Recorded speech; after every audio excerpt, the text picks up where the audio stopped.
Dr. Ramos is back this week to talk to us about testing positive or being exposed. Now that we're all out and about again, people are going back to work, kids are going back to school. It's possible that you could come in contact with or be exposed to or get the virus. And there's not really a lot of direction as far as what you should do. And so Dr. Ramos is here to help us figure all that out. Hi, Dr. Ramos. Hi. Can I just say that having to call you Dr. Ramos feels kind of funny because you're my sister.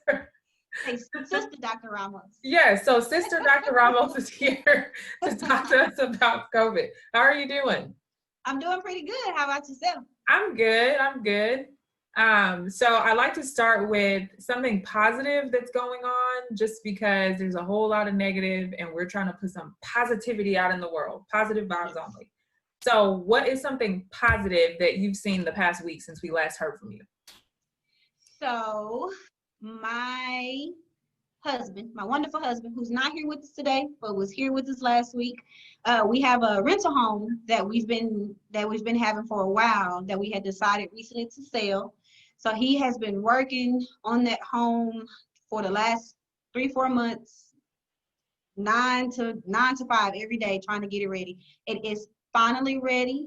Was put on the market this week, and so we are excited, super excited, and going along with the process. So that has been probably the most positive thing that's happened to us this week. And you're happy to have your husband back, I'm sure. And happy to have my husband back. Yes, absolutely. He did all the renovations and stuff himself. He did all the renovations there is nothing in the house that has not been turned over. So from the doorknobs to the light bulbs, everything is completely new. And so he did it all by his one lonesome self. Well, that is awesome. I'm glad y'all finally got that done and up and on the market. Yes. So for me, I have really been enjoying, I know you don't have Facebook, but a lot of people post pictures of their kids when their kids go back to school. And they are the cutest pictures ever. And so it's funny now because some of the kids are learning at home, but they still like have on a uniform and Yeah. they have on a backpack, like they're really about to go somewhere. But I think that's so cute. And so people post pictures and it still feels like back to school, even though it's kind of a weird back to school. Yeah. So I look for all the people that are posting pictures of your kids doing their at-home learning and showing your setup and showing how excited your kids are. Keep posting them because those make me happy. I think it's so cool that like kids are experiencing this pandemic too. And some of the younger kids, like they don't really understand what's going on. Yeah, what's going on. Yeah, but they're just like happy to have on their little backpack, uniform, and like go to the kitchen table and log in for school. So, you just gave me an idea because my kids, they're old and rusty, 14 and 12, but every year since they've been in kindergarten, they've taken a picture together. We make them take a picture together. So their first day of school is Monday. I am going to make them wake up and take a school picture together. Yeah, like throw a backpack on them, make it look real. Because you're not going to get back, 7th grade and 9th grade? Nope. You don't want to remember it like being crusty in your pajamas. You want to remember it like you was going to go do something that day. So that'll be cool. Take a picture and send it to me. Yes, and when they roll their eyes at the top of their head because this is so uncool, I'm gonna tell them it was Aunt Michi's idea. It was my idea. They'll be fine. So, like I said, a lot of people are going back to work, and a lot of people are going to school, and some people are hanging out again. And so, I just wanted to talk about if you feel like you have COVID, or if you get that notification that you've been exposed to somebody that has COVID. So let's talk about if you have COVID. First of all, and I know you said this last time, but just remind everybody, what symptoms should they be looking for? Because, sometimes when I go outside, my throat, it instantly starts itching. It's in my head, I know, but I'd be ready to go to the doctor and get a test because my throat is itching. So first of all, is throat itching a symptom? It's not this week, but stay tuned next week. It may be. Okay, so what are the symptoms and when should people be worried? Yes, good question. One thing about COVID, if you all have ever kind of pulled up the symptoms, these are symptoms that, just like you said, at some point this summer, we probably have felt these symptoms. But it's the constellation of these symptoms together that it makes it up. And so the big symptoms are fevers, chills, shortness of breath. And then some of the minor symptoms that can come along with that are loss of taste and smell. I know That seems so yes, odd, but loss of taste. But funny thing, just side note, people with really bad allergies and everybody out there shaking their head like, yeah, yes, me. Sometimes when you get stuffy enough, your nose is stuffed up, you lose your taste. So, it's not until we put COVID to it, where it's like, wait a minute, but it can happen in other diseases. But yes, loss of taste and smell, sore throat, not quite itchy. That, like I say, next week that may be on there. Headache, body aches, muscle aches, stomach upset, which can be diarrhea, nausea, vomiting, any of those constellation of symptoms. And the more of those symptoms that you have, then the more on high alert you should be. okay. So combination of all of those things that you just named, I'm feeling all of these things. Then you go get tested or call your doctor. What are you supposed to do? Good question. And so with the I have these symptoms. Oh man, I am concerned that I may have COVID. You may always call your doctor. That's always step number one. You have a healthcare provider. You can always reach out and say, hey, these are my symptoms. How do you direct me? And they can always kind of help to direct, say yes to test or not to test. Let's say I don't necessarily have a primary care provider, or I can't quite get through to my primary care provider and I want to go get tested. Most of us have access to be able to look up online, and you can look up testing centers in your area, and you can literally type in testing centers in my area. You can put in your zip code and they'll bring up those testing centers for you. One thing that I had mentioned last week, just to always make an important note, is when you go into the outside testing centers, just always inquire about costs, because we assume that it's free, but you know what happens when you assume. Not all testing sites are free. There are free testing sites, but always kind of make that distinction before you drive through these sites so that you know if it's free or not upfront.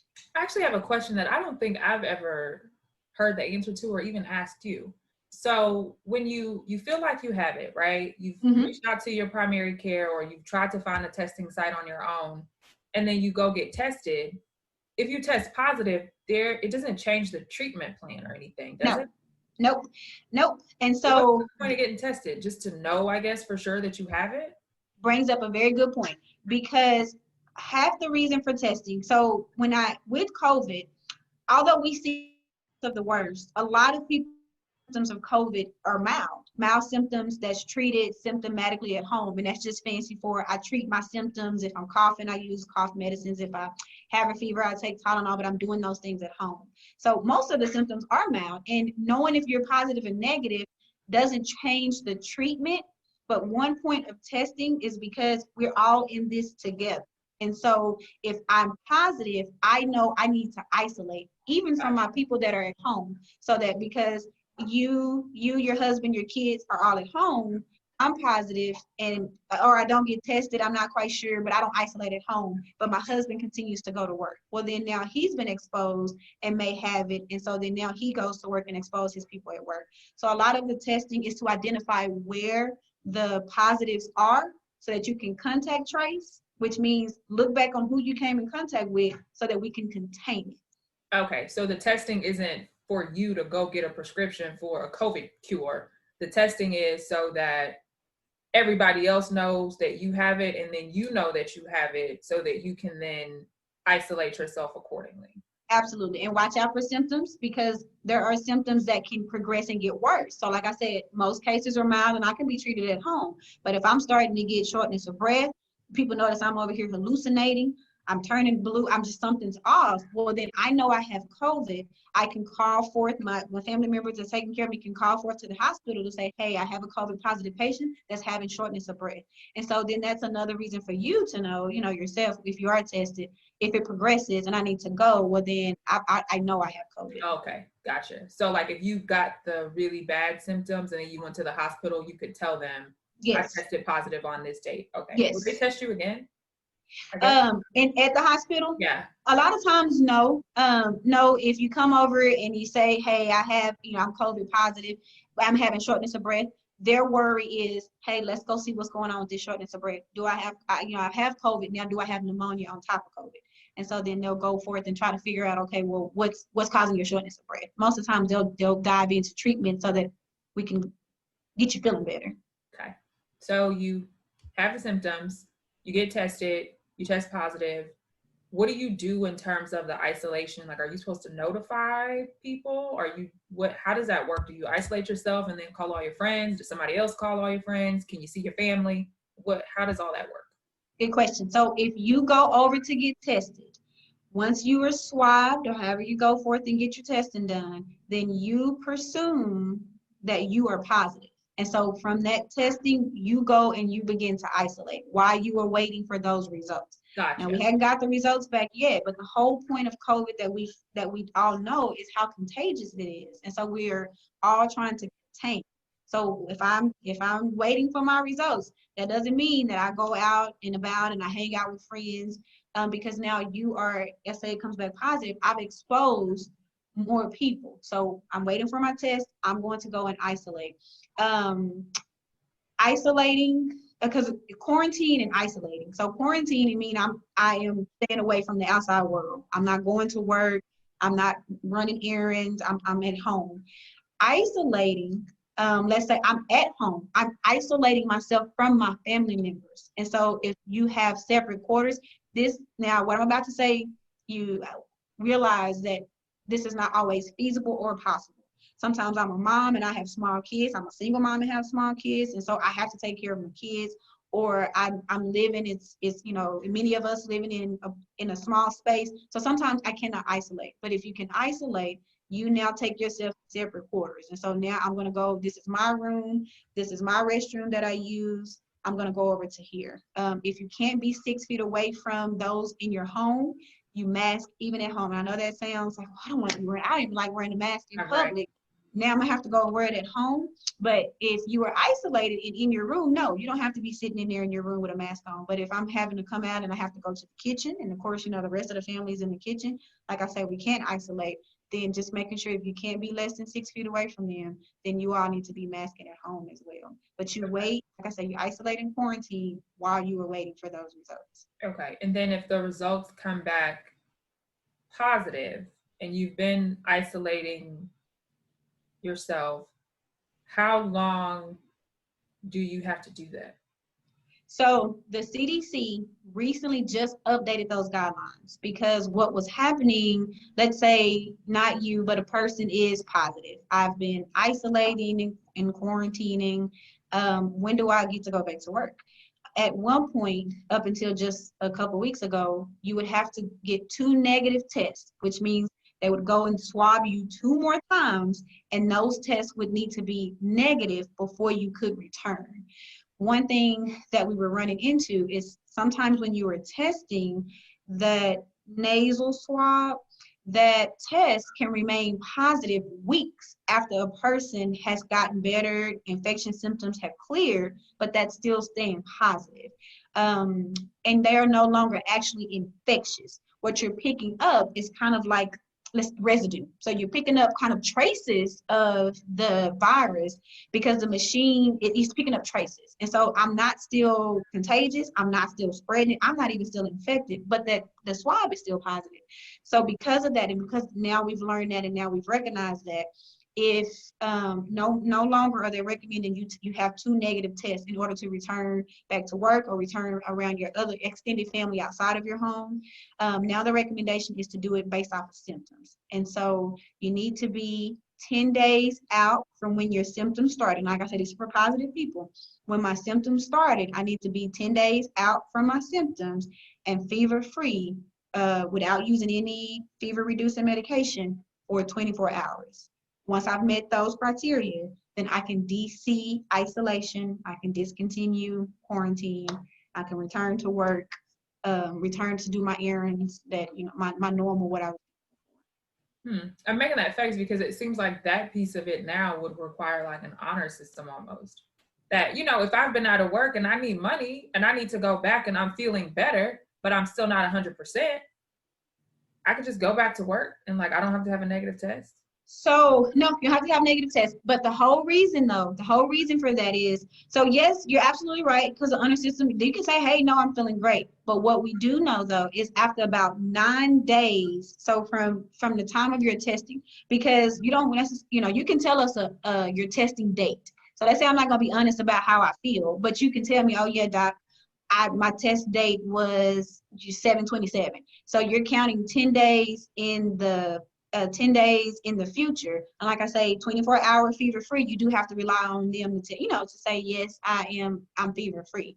But 10 days out, a lot of times after about 9 days, 10 days comes from a reason. After about 9 days, if we could test the viral load, and this, I'm getting fancy now.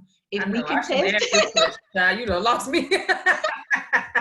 so if we can, so I'm gonna say it again, and then I'll break it down. If we can test the viral load, so that's just saying, okay, how much of the virus do I actually have after 9 days?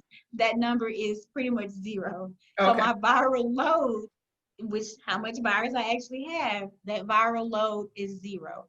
I am now 10 days out. I'm not infectious. That's the whole point of COVID, is that because it's so infectious, I don't want to go and spread it. So even if they're not quite honest with you, that You 10 know it days, should be at least 10 days. yes, it should be at least 10 days from when you had your positive test. And so, yes, you may not be, one thing that we've noticed too with COVID is everybody and how they recover is not the same. Some people within a few days, they are feeling better. Some people are still 4 weeks out and still kind of get some chest tightness. And so they're not even back to their normal selves at those 10 days. And a lot of that's what we're now learning, post COVID. It's something that we're learning, trying to figure out, okay, well, how do people respond to it? But yeah, so 10 days, I'm not still going to be passing it, even though I go back to work and I might still have a little itchy or scratchy or, some chest tightness. Okay. So, I mean, that makes sense that it should be at least 10 days before someone can go back. Yes. And so that's for people who actually have it and then they need to isolate to Yes. recover from it and then to not spread it. I know a lot of people who have been on that contact list. Yes. I don't know the fancy word that y'all Yes. use. Just what I call it. A lot of people have been on the contact list where you get that phone call that says, hey, just letting you know you've been exposed to someone or have been in contact with someone who tested positive for COVID. Yes. And then is the recommendation that you get tested too? How does that work? So let's say either you got a phone call from somebody, they're contact tracing. That's a fancy word for it. Oh, contact tracing. Yes. Okay. I know that word. Yes. So let's say they're contact tracing and they reach out to you to say you've been exposed, or sometimes, let's say the person who exposed you call. It might, be my sister or my brother, and they call and say, hey, I've tested positive for COVID. As far as testing goes, it goes back to in 2 points. If I'm having symptoms, then we recommend, go ahead and get tested. Well, then that'll put you back in that first category. That'll put you back in that first category. And then let's say I don't have any symptoms. I'm what's called asymptomatic. I don't have any symptoms. Then now you say, okay, well, what am I supposed to do? I'm not having any symptoms. Right. Now, there are some people, when they know that they've been exposed, they're going straight for the testing centers. They are. And so you still can call your doctor to let them know, hey, I've been exposed. No, I'm not having symptoms. Because some might not recommend that you go and get tested. Now, the testing centers, the same way we were talking earlier, how you can kind of go and find those testing centers. Some of the testing centers have criteria. And even though I've been exposed, but I don't have symptoms, they may not recommend testing. And so if you do not get tested, either because it's not recommended, or yourself, you say, well, no, I'm not going to get tested. I was exposed, I don't have any symptoms, I'm not going to get tested. A big important point, I don't get tested, I still need to quarantine. And the CDC recommendation is that you quarantine for 14 days. Okay, so if from when you were exposed. Okay. Yes. Well, so you would just have to think back to when you had contact with the person. Mm-hmm. Do they tell you who it is? Now, I'm not sure about when you get the phone call, with the contact tracing, because one thing is with HIPAA, you have to be careful about what you disclose about a person's medical history. So, your medical history and mine too is protected by HIPAA. So who they get, who they Had contact with. that can who they come in contact with may not always be revealed. And so it gets, we run into situations where it's like, okay, Right, like I we have to trying to figure figure out, out first of all, I 14 don't even days know, from yes, contact, but I who don't it even know was, who you're talking about. who they talk about. Yes. Now let's say in the easiest scenario, when it's my sister that called me and I went over to her house 7 days ago. And so once I find out she was positive, I had last contact with her 7 days ago. Once I find out, your quarantine, like I say, your 14-day quarantine is from when you were last exposed. And so then Okay. for 7 days, I need to quarantine. And after that 7 days, because it totals up 14, then I can discontinue my quarantine if I haven't developed any symptoms. And I guess if you don't know who it is, like if you aren't able to figure that out, then you could just do 14 days from when you found You out. can do 14 days from the phone call. Yep, you can do it. And I know that's like, okay, well, wait a minute. Now I got to tell work and tell. So there's a lot of stuff that goes into that when people are trying to figure that out. But that probably is the best case scenario. Instead of trying to play Clue and go back and you don't even know who it was, then 14 days from your phone call to be safe. Okay. I have one more question. Yes. I have several more questions, but I have one more question right now. What about, because that one, usually when you're on the contact tracing list, it's like direct contact, like you were in contact with this person. I've had the experience where I wasn't in contact with the person myself, but my children were. And so then I went and got tested because I'm like, okay, well, my children, I didn't even know for sure, but just to be on the safe side, they potentially could have been in contact with someone, and I've been around them, kissing them, hugging them, all the things. And so I chose to get tested, but I didn't have any symptoms. Mm-hmm. So with the contact tracing, it's just direct contact, right? Like if you came over and you're like, my coworker's husband had it, and then I'm like, oh man, my sister's coworker's husband had it, I need to go get tested. Does it work like that far removed, or? Pretty much, because believe it or not, that's how one person can touch many, Oh, I plenty guess of people. then therein lies the problem. Yes, herein lies the problem. Absolutely. Herein lies the problem as to where one person can far reach out and to 100 people, because it's not only who I directly came in contact with, but then now this person went home and who they are at home with. Now my people at home who they now went out into the world with. Right. So that's the whole point of contact tracing, is this one person, two people had that direct contact, but then everybody that was touched after that is why you're tracing, so that you can contain. Because if you do not contain it, well then, like I said, now those 100 people, you went out and you touched 100 more people. So that is how we get where we are.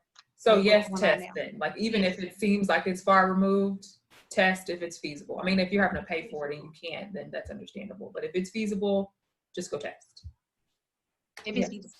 Okay. So we have been getting invitations, we as in Chris and I, all the time to go everywhere.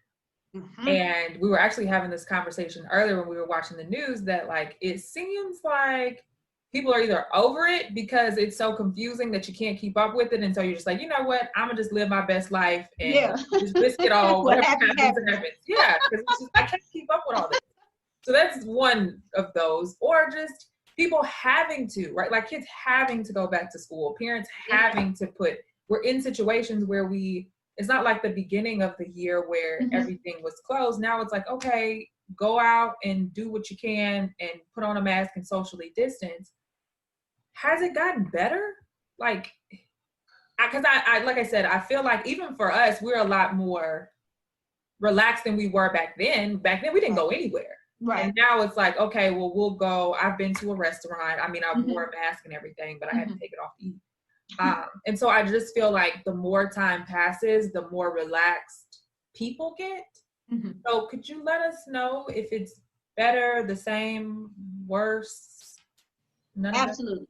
So that you made several good points, and why this question is not one that could be answered with just a yes or no. And I mean, people at home probably like, oh my gosh, just give me a yes or no. Why can't anything ever be simple? So I'm sorry, everybody. I wish I could just give you a simple answer. But some of the points to speak to what you said is that we are over it. We are over. I am over I am over it as well. We are over it. And so some of But that, it's not over us, apparently. it's not over us. Yes. And it has shown us that you may be over. It's like, the boyfriend you break up with, I he's know, not done right? with you. Yes, this is kind of, you could be done with, we're done, but COVID's not quite done. So it's some of that we lax up because we're so tired. We're so tired of doing these things. It's just we're over it. The other part of that too is when we first kind of shut everything down, we didn't know anything about COVID. Now, mind you, 6 months, 7 months down the road, we're still learning, but we also know a little bit more as well. And so we do know that, okay, hey, with the social distancing, we know some of the stuff, the public health stuff that can work now to slow the spread. Not that this is just a cure all, because if that was the case, if we could all do it, we would cure it, but that's not the case. It's meant to slow the spread of it. And so that's another part of it, is that we know a little bit more. Now, the third part of it, that what's recently been seen, when you say, okay, well, hey, is it getting better? In our area, the numbers are going down, and in a lot of the areas across the South where there were hot spots, those numbers are going down. One thing I caution everybody about is testing is also down. And so it's one of those where if I test less, I'm going to get less cases, because not that there are less people with it. It's just I I am testing. There are less people testing, so less cases. Less And so cases that that's we know about, right? less Like the cases cases are that still you there, know about. The but cases are still there, and so kind of in the height of ours, where testing dropped maybe about 50%. And so then I know that face. The numbers also reflect less testing. And so one of those things is you're trying to figure out, okay, well, is it less testing because it actually is getting better and less people are having symptoms and don't need to be tested?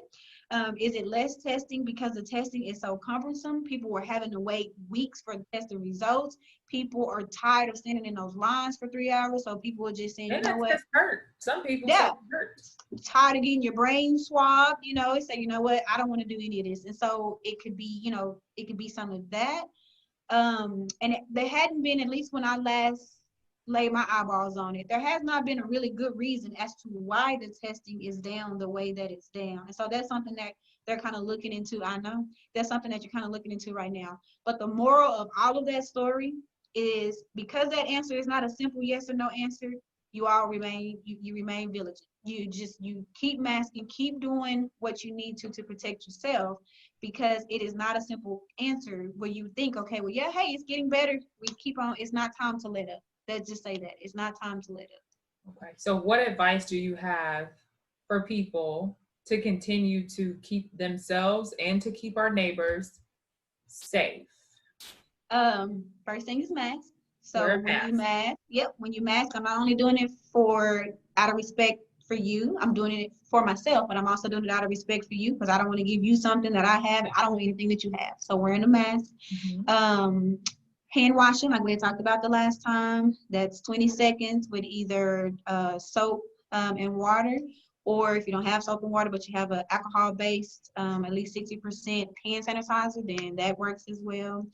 Go ahead. I was just gonna say, I was watching this segment. I don't remember what show it was, but they were talking about how it's still important to wash your hands, even if you are using sanitizer. Because I don't know the because. Actually, I'm not a scientist. That guy explained the because, but it made sense to me that, like, if you put on hand sanitizer 4 times, during your morning, and then you go to lunch. When you go to lunch, still wash your hands. Yes, yep, good point. Yep, absolutely. Yep. And then if your hands are visibly soiled, you need some soap and water. I know hand sanitizer, 60%. You can get some of them are like 90%. You can It get them just pretty smells good. nasty. But if your hands are dirty and you can see the dirt, soap and water is Wash probably the way to go. Yeah, wash your hands. I know we are tired of COVID. It's just still avoiding large gatherings. And I know that that's hard. I know that What that is number's hard. large? So 10 for indoor is what has been put forth, is no more than 10 for gatherings. And then for outdoor gatherings, I believe it may be 50. no more than 50. It's too hot outside anyway, so let's not. This is true. So then I guess the indoor, because you're going to be inside in the AC, Yeah, the indoor is about 10. And so it's avoiding large gatherings. If you so happen, let's say you just, look, man, we didn't skip everybody's birthday this year. We got to get together. no. We're gonna have a little birthday shindig. Matter of fact, we'll just sing happy birthday to everybody that we missed. If you can do it outside, I realize where we live, Right. it's 117 plus degrees. So, take that with a grain of salt. But we're gonna do it outside. If you can do it outside, maybe we're gonna do it by a pool. Then outside activities, or just because you can distance a little bit more. So outside activities, and then masking at your activities. I realize that some of your family members will probably, not everybody. That's not everybody's cup of tea. But if we can't avoid the gathering, then you do the same things you would as if I was going to go out to the grocery store. And so I still do those same things at the gathering that I'm going to. So wearing a mask even when we are around our extended family, and then just with errands, just doing stuff that's necessary. So a lot of times with restaurants too, there's this little cafe by our house that we go to, and so they skip the tables, and it's not ever really really busy, but we wear a mask in a restaurant. You can't wear a mask 100% of the time. And so, some of the recommendations is, hey, places where you can't wear a mask 100% of the time, if you can avoid those places, then, it'd be best to avoid those places. If you're going to go, then you go at your own risk, but just making sure that you're wearing your mask. Well, that's good. I still feel motivated. Yeah, because like you said, with restaurants and stuff, even when you do go out, people are really trying. Even as confusing as this is, yes, the restaurants that I have been to, the people that I interact with, people are really trying as best as they can to make sure they wear a mask, at least use hand sanitizer, wash their hands. And like I said, I know people who get tested regularly. So we're all trying our best. Yes. If you hear some stuff that you slipped off, maybe you weren't washing your hands enough or something like that, there's always time for you to fix it. So, well, thank you. Thank you for all of that information. Was there anything else you wanted to add? No, you just like what you said, and your efforts doesn't go unnoticed. When you try, you think about healthcare workers, and even, myself, I'm in an office setting, but you think about the ones that are in the ICUs, taking care of those COVID patients that are coming in really sick. Everybody appreciates everybody for trying. Are we going to get this all right? Is this all perfect? No, the information itself is not even all perfect. It's hard to dissect. And so I think all of you all, everybody, because yes, we're in this together. Yes, everybody is trying. But that trying, it goes volumes and it goes miles, because it does just with that trying. And if we can all do it, not only for ourselves, protect our neighbors, then we will get over it. We will get through it. It's just the growing pains of trying to figure it out. Okay. Well, once again, thank you so much for sharing your information with us. I hope that you all found that helpful and that you are staying as safe as you can, that you are keeping your friends and your neighbors as safe as you can, that you're wearing your mask and washing your hands and doing the best that you can to keep yourself and your family safe. And we'll be back with our next video that won't be about COVID. But if you guys have questions about anything, you can always email us at booking@clairemmotivators.com. All right, Dr. Ramos, you enjoy the rest of your day. All right, Sister Lopez, you do the Bye, same. Sister Dr. Ramos. Bye. Bye.